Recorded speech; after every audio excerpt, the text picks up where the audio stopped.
about basic terms of genetics, or you can say basic concepts of genetics.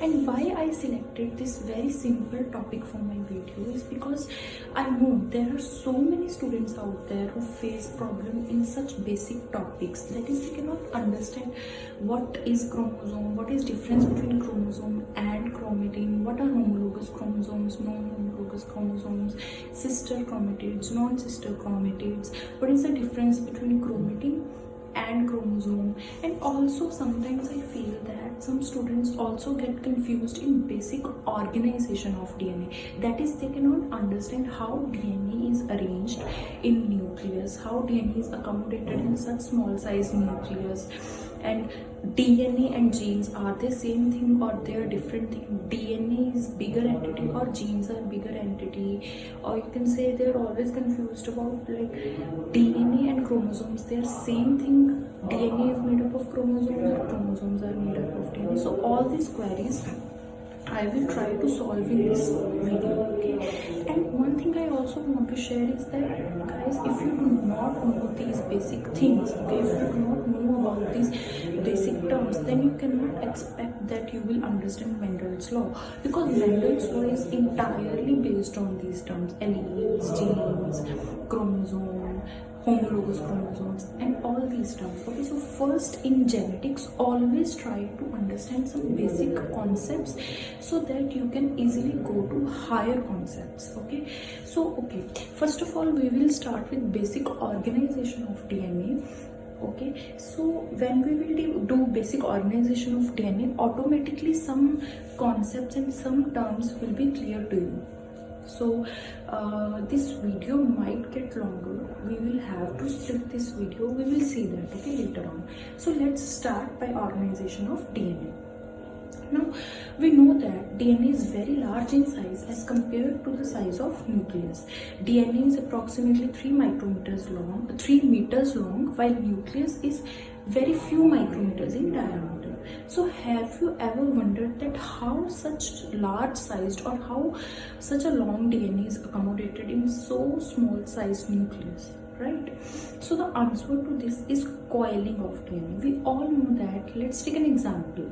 For example, you have a wire, okay? Now you know that if you will coil a wire, okay, it will tend to occupy lesser space, lesser surface area, lesser volume. Obviously we are coiling something, so it will occupy lesser space than it was occupying when it was placed straight, right? So similar is in the case of DNA. If we will keep on coiling our DNA, it will tend to occupy lesser space, right? So the main idea behind the organization of DNA into such a small size nucleus is coiling of DNA. Now I am saying our DNA will coil, right? If DNA is coiled, obviously it will need some core around which it can easily coil. So that core is histone proteins. Now what are histone proteins? There are two properties which you have to learn. First is that histone proteins are positively charged proteins. First is that they are positively charged protein. Second is that they are basic proteins. Now why are they basic? They are basic because they are made up of basic amino acids, and all amino acids, we know that they together form a protein. And if amino acids are basic, obviously the nature of protein, that will also be basic. Amino acids which are basic in nature are lysine, arginine, histidine. So all these 3 amino acids together, they will join and form histone protein. So histone proteins are positive in nature and basic in nature. If they're basic in nature, if anything is basic in nature, that is positively charged automatically. So now we know that histone proteins are positively charged. Okay. Also we know that DNA is negatively charged. Why DNA is negatively charged? Because DNA is made up of nucleotides, and each nucleotide is made up of sugar, phosphate, backbone, and nitrogen base, right? There are 3 components of each nucleotide, and hence we know that phosphate group is negatively charged. If phosphate group is negatively charged, whole polynucleotide chain, or you can say whole backbone of DNA, that will also be negatively charged. Okay, so our DNA is negatively charged, histone proteins are positively charged. There will be a sort of positive and negative electrostatic interaction between histone proteins and DNA. So histone proteins, they can easily interact with DNA, and hence DNA starts coiling over histone proteins easily. In histone proteins, there are basically histone tails of each protein. There is a histone tail that is mainly the positively charged. Okay, so DNA will easily start to coil over histone proteins. Now when DNA will coil, it will occupy lesser space, and if it will occupy lesser space, our purpose is solved, right? Now histone proteins are of two types. Okay, core histones and second is linker histones. What are core histones? Core histones are the histone proteins which will form the core, which will act as a core around which DNA will coil. And linker histones are the histones, as the name suggests, these will connect the different core histone proteins around which DNA is coiled. Okay, now core histone proteins are of four types: H2A, H2B, H3, H4. They are of four types: H2A, H2B, H3, H4. Two molecules of each of these types, that is two molecules of H2A, H2B, H3 and H4, two molecules of each of these types, they will join together to form an octamer. Obviously they will form an octamer, 2 plus 2 plus 2 plus 2, 8 molecules, right? So they will form a sort of octamer, that will be called as histone octamer or histone core, and around that histone octamer our DNA will start to coil, and this structure formed, that is histone octamer or histone core around which DNA is coiling, that complete structure formed is called as octamer. Okay, so in this similar way, so many octamers will be formed, and these different octamers, they are joined with the help of linker histone. Linker histone has only one type, and that is H1. Linker histone has two functions. Okay, first one I already told you that these will help in joining of different histone octamers around which DNA is coiled, or in short way, in simple way, you can say that these linker histones will help in joining of nucleosomes. What are nucleosomes? DNA coiled around our histone octamer. So these help in joining of different nucleosomes. And second function is that these linker histones, they help in placement of or coiling of DNA over histone core. Okay, obviously we know that there are some sort of positive negative interactions between histone core and DNA, but to make it more easy, to make that interaction more easy, linker histones play a role. Okay, so linker histones play two roles, and it has only one type, that is H1, and core histones has four types: H2A, H2B, H3, H4. Two molecules of each of these types will form histone octamer or histone core around which DNA is coiling. So when this coiling is occurring, okay, when these nucleosomes are they are joining and they are joining again and again and again, obviously our DNA is condensing, it is occupying less surface area. Okay, it will result in formation of more and more condensed structures. Okay, so first of all, when so many nucleosomes they join together, they result in formation of more compacted structure which is called as solenoid. Okay, so solenoid is a structure which is formed by joining of so many nucleosomes. Okay, after solenoid, a structure that is called chromatin, that will be formed. So chromatin is the further more condensed form of solenoid, and it is formed by further more joining of so many nucleosomes. And are you observing that thing, that DNA is coiling around histone octamer and more nucleosomes are joining? So this is resulting in, as we are moving from our nucleosomes to solenoid to chromatin, DNA is coiling more and more, and hence it is occupying lesser surface area, and we are solving our purpose. Okay, so after chromatin, when chromatin condense further more, or you can say when more nucleosomes will be added to chromatin, a structure called chromosome is formed. So now if I ask you, here. Okay, what is the difference between chromatin and chromosome? Now can you tell me that what is the difference between chromatin and chromosome? The only difference is that chromosome is the more condensed form of chromatin. When more nucleosomes are added to chromatin, it results in formation of chromosome. That is why if you also always say that chromatin is a thread like structure, while chromosome it is somewhat solid ribbon like structure. Okay, so that is the only difference between chromatin and chromosome. And also, if I ask you that what is chromatin made up of, or what are chromosomes made up of, now can you tell me that what are chromosomes made up of? Obviously chromosomes, we are, see what where we started from. We started from DNA and histone octamers. DNA was coiling over histone octamers. So obviously our chromosome is formed of DNA and histone octamers, or you can say, you can in easy way you can say that chromosome is made up of so many nucleosomes which are joined together. But ultimately nucleosomes they are also formed of DNA coiled around histone octamer. That is why I said that chromosome is made up of DNA and histone proteins. So if anyone asks you that what is chromosome made up of, what is chromatin made up of, or what is solenoid made up of, you will always say that it is made up of DNA and histone. Now if I ask you that our DNA, suppose that is large enough, okay, to accommodate our DNA, suppose if DNA is 3 meters long, our nucleus is 4 meter in diameter, and it is large enough to accommodate our DNA, will this coiling of DNA which we are talking about, will it still take place? Will that coiling of DNA which we talked about, will it still take place? The answer is no. Why coiling of DNA will then occur? If nucleus can accommodate our DNA directly, then there will be no coiling of DNA. We do not need that coiling.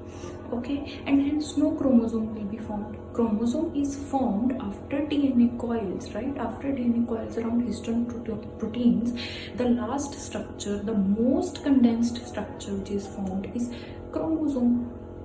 Now if we are saying that okay, DNA can be easily accommodated in nucleus, why will chromosome form, right? But now here the case is that our DNA is very large in size as compared to size of nucleus, so chromosome has to be formed.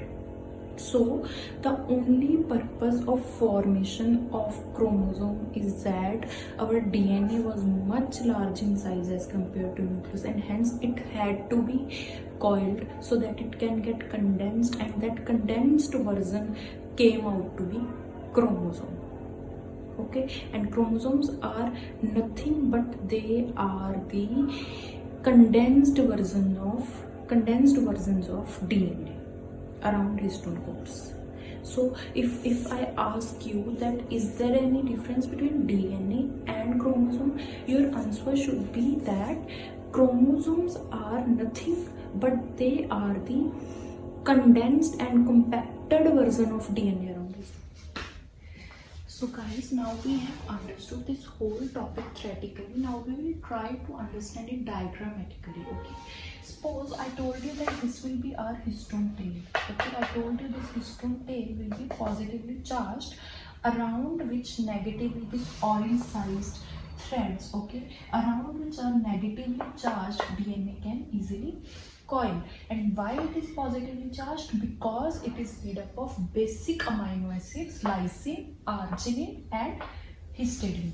So this will make our interaction between positively charged tail and negatively charged DNA easier, and hence DNA can easily coil. Now I told you that histone proteins are of two types: core histones and linker histone. Core histones, they are of four types: H2A, H2B, H3 and H4. Two molecules of H2A, two molecules of H2B, two molecules of H3 and two molecules of H4. They will join together to form a histone octamer. And around that histone octamer, DNA will coil. This orange sized threads which I have shown in different color are DNA. Okay, that is DNA. So this whole structure, that is DNA coiled around histone octamer, is called nucleosome. So what is nucleosome? Nucleosome is histone octamer or histone core plus DNA, and these different nucleosomes, they are joined together with the help of linker histone. Linker histone is what? H1. This rectangular thing, okay? This rectangular thing which I have drawn over here is our linker histone H1. And these different nucleosomes not only join with the help of linker histone, it also needs the help of linker DNA. So linker DNA, this linker DNA and linker histone, they together help in joining of different nucleosomes. And after joining of so many nucleosomes or histone octamers together, it results in formation of more compacted version of condensed DNA, which is called as solenoid. So in solenoid, see, you can see so many nucleosomes around which DNA is coiled, they are present in solenoid. And after more and more condensation of solenoid, or after you can say addition of more nucleosomes to solenoid, a more condensed version of solenoid comes out, and that is chromatin. See, this thread-like structure is chromatin. And after more condensation of chromatin, the ultimate structure which is formed is chromosome. So chromosome is the most compacted and condensed version of DNA. Chromosome is somewhat structure like this, and chromosomes, if I ask you what are chromosomes made up of, they are made up of DNA and histone proteins, because we started from this thing only, na? Histone proteins and DNA. So chromosomes are formed of DNA and histone proteins.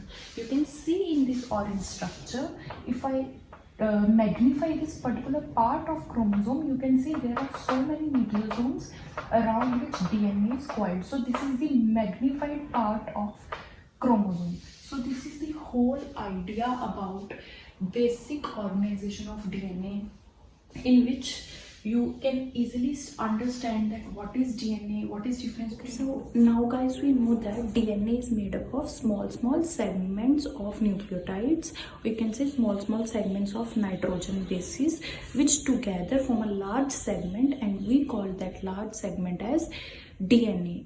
But the story does not end here. Why? Because genes are further made up of smaller entities called as codons.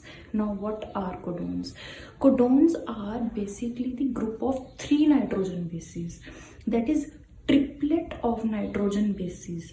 For example, adenine, uracil, guanine, 3 nitrogen bases, they will together form one codon. Okay, now we know that a single gene present in whole DNA, single gene which is present, that is a small segment of nucleotide or nitrogen bases. So a gene will have so many nitrogen bases, or we can say that a gene will have a group of so many triplets of nitrogen bases, or so many codons we can also say. And each codon, remember one thing, each codon codes for only one amino acid. For example, AUG, okay, AUG codes for amino acid, that is methionine.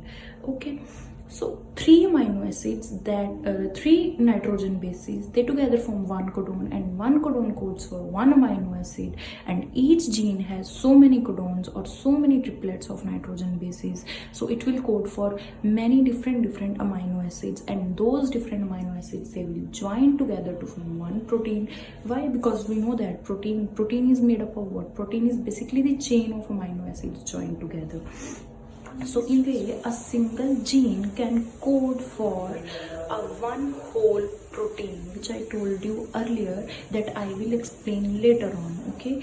Because a gene is made up of so many triplets of nitrogen bases, or you can say codons, and each codon codes for one amino acid. So many codons together present in one single gene, they can code for one whole protein. So guys, chromosomes, they are made up of DNA and proteins, DNA and histone proteins. DNA is further made up of so many genes together, which are short sequence of nucleotides, Those short sequence of nucleotides together form large polynucleotide chain, which we call as DNA. And then those genes, they are further made up of group of 3 nucleotides or group of 3 nitrogen bases together, which we call as codons. Each codon codes for one amino acid, and so many codons present in one single gene can code for different amino acids, and those different amino acids join together to form one whole protein, and hence a single gene can code for a single protein.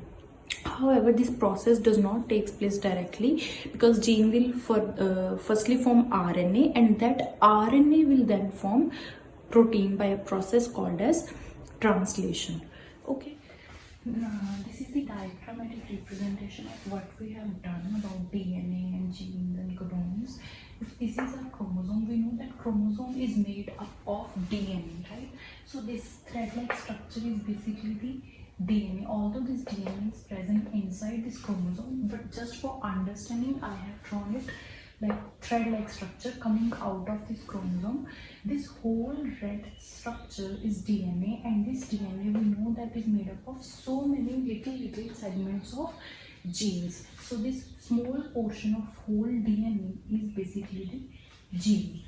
Now see, if we have chromosome, this chromosome will be made up of DNA and histones. Then DNA and histones, they will be made up of genes, and one gene codes for one protein.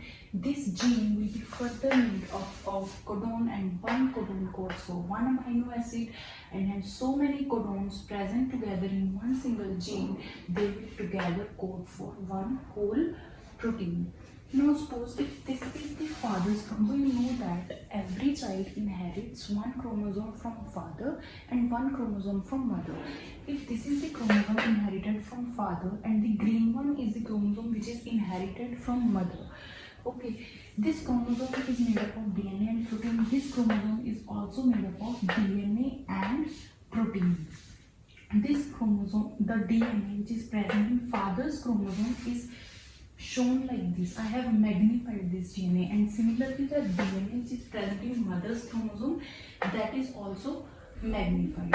This DNA, this whole blue colored, okay, this DNA, we know that is sequence of polynucleotide chain, right? So this is the sequence of whole polynucleotide chain, and each DNA is made up of so many little segments of genes. So this is the segment of gene. This much is the segment of gene. And similarly here also in mother's chromosome, this is the segment of gene, and these segments of genes, they will join together to form whole complete DNA. This gene, suppose having some sequence of nucleotides, codes for a character that is height, okay, and in height also it codes for tall, trait that is tall. Tall is denoted by capital T. And in mother, this gene also codes for character that is height, but it codes for other trait of height or other version of height, and that is dwarf. Okay, so both the genes, this one and this one, both the genes, they are coding for same character that is height, but they are coding for different traits of that height. That is, father one is coding for tall and mother one is coding for dwarf, right?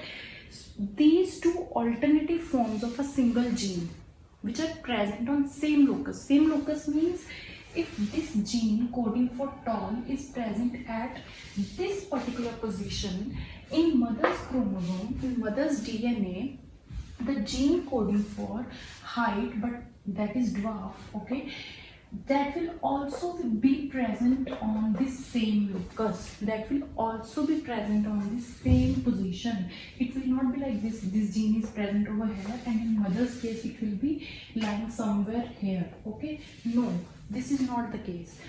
In the case case of alleles, it is always the case that both the alleles are present on same locus or on same position, and they both code for same character. In this case, the character is height, but one is coding for tall and one is coding for dwarf. So alleles are basically the two alternative versions of a single gene. One version is tall and one version is dwarf, and they both should be present on same position or same locus. Okay, so we know now, we also know the difference between genes and alleles. Okay, now you will ask me that this particular sequence is coding for tall, in that particular sequence in case of mother's gene is coding for dwarf. Why? Because obviously they have some sort of difference in their nucleotidic, or you can say sequence of nitrogen bases. Here it is sequence like ATGCCG, but there it is sequence like ATGCCG, AT. There is some sort of difference in nitrogen base. Okay, that is why they are coding for different versions of a single gene. This whole gene, okay, this whole gene further has triplets of so many nitrogen bases, and these triplets are called as codons. So this whole black shaded portion is our DNA, this small box is gene, and further small box is codon. And a single gene, you can see, has so many triplets of nitrogen bases, so it will have so many codons. See, if I magnify a single gene, it has this smaller portion, smaller triplet is codon. Again, this smaller triplet will be codon, and one codon codes for one amino acid, and hence different codons can code for different amino acids, and those different amino acids together they can code for whole protein. That is why we say that gene can code for whole protein. So this was all about the basic concepts, that how chromosome is made up of. Chromosome is made up of DNA, DNA is further made up of genes, genes is made up of codons. You can also assume it like a book. See, a book has so many pages. If our gene is a book, that book is coding for whole protein. Okay, but the pages in that book are like amino acids, or are like codons, and each page in that book or each codon in that book is coding for one amino acid. So all the pages in book, they together will form a protein, and that is book. So you can assume that was just an example. Okay, so I tried my best so that you can understand these basic concepts, and I hope that I was able to make few terms of genetics clear, so that you can easily understand some core and basic concepts of genetics like Mendelian's law and some other theories of inheritance. Okay, so if you liked my video, please like, share and subscribe to my channel. Thank you.